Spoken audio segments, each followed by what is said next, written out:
Okay, we're going to continue talking about some of the economic stuff we did before break. We're going to start with business types. All right, now what a business is. Business is an organization, a company that someone decided to create because the goal is to make profits. Now, profits is the money that you have. Let's say you make $1,000 in a month, but you spent $500. Well, your profit then is $500. All right. Now, most businesses are started by an entrepreneur, someone who has an idea that they think they can use to make money, like Bill Gates or Steve Jobs, even Trump is it. Now, my favorite entrepreneur of all time is the guy who came up with the idea of a pet rock. He took a rock, put it in a box, drilled some holes in it, threw some straw in there, and he sold it. And he made like $20 million. This was 30, 40 years ago. You can have an idea. You can start a business. And as long as you think your business can sell something or a good or a service to make money, you can do it. That's the coolest part of America. Now, there are some risks. Now, look at like right now, lots of people are losing their jobs and lots of people are losing their companies because the economy has crashed due to the coronavirus. And that's what it means to start a business. You take a risk. And if you take a risk and your business doesn't succeed, you go out of business. Now, most businesses actually go out of business. It's very hard to succeed nowadays. And if you go out of business, you lose that money that you invested and you still owe it. Blockbuster and Circuit City are pretty good examples. Circuit City lost out to Best Buy because Best Buy had better competition. Blockbuster was great. I loved Blockbuster as a kid, and look where it went. Thanks to streaming services and Netflix and stuff like that, Blockbuster went out of business. All right, now, the first type of business really is a proprietorship, like a sole proprietorship, meaning you are one owner and you take all the risks, but the cool thing is you get to keep all the profits because you're the only person who owns it. The downside is, like I said, all the risk is on you. So if you go out of business, you lose everything, but you get to get it all if you do win. All right, now there's also partnerships. Partnerships are two or more owners. So think of like Shark Tank when people like pitch an idea and then they go, okay, I want 20% of your company. You share the risks. So everybody has a little piece of the puzzle, but then at the end of the day, you split the profits. But if you go out of business, there's not nearly as much risk, but you don't make nearly as much money in a partnership. Corporations are the really, really big businesses: Google, Microsoft, Apple, Burger King, McDonald's, Walmart, Best Buy, all that. And thousands and thousands and thousands of people own stocks in those companies. You can buy stock in the company, you can sell stock in the company. And those companies really are geared towards making massive, massive profits. Now I'm going to tell you a little story. Now, if you're an old student of mine rewatching this video for fun, you know this story.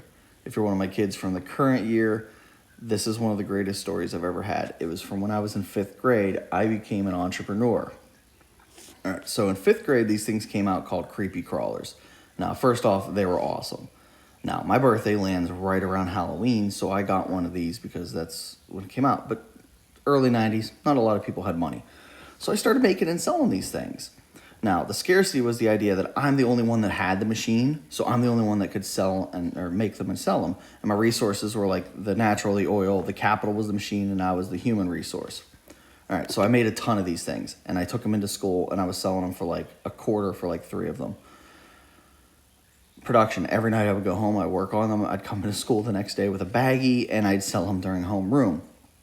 I was a sole proprietorship. I was the only owner. I was the person that was making them at home, bringing them in, and selling them to my fellow classmates. Now, this was great for like a month. Kids would buy these things. We'd play with them. I made a ton of profit. I would sell them in the morning during like homeroom. Like I'd open up my desk and like kids would come over during the free time. And all the profit I made. Now, I had to spend expenses. Like I had to buy slime and molds and stuff like that. And whatever money I had left, I used to buy actually more molds and more slime. That's what businesses do.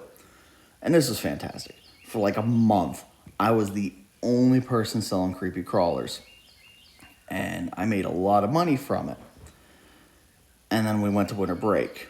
And I came back after making a ton of different crawlers. I had different molds I got for Christmas. I got different like glow-in-the-dark stuff. And I came back, and all of a sudden, every single kid had this.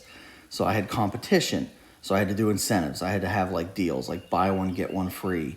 The marketplace expanded. We were no longer in homeroom. We were in the playground and during lunch. And competition was fierce. Kids were getting into fights and stuff over this. We had to come up with special designs of these things because there was consumer sovereignty. All of a sudden, there was lots of kids wanting to buy them, so I had to come up with some creative designs, and supply and demand came in. Cooler looking ones went for a better price. Ones that kids didn't want, I had to lower the price to try and sell and get rid of my inventory and stuff like that.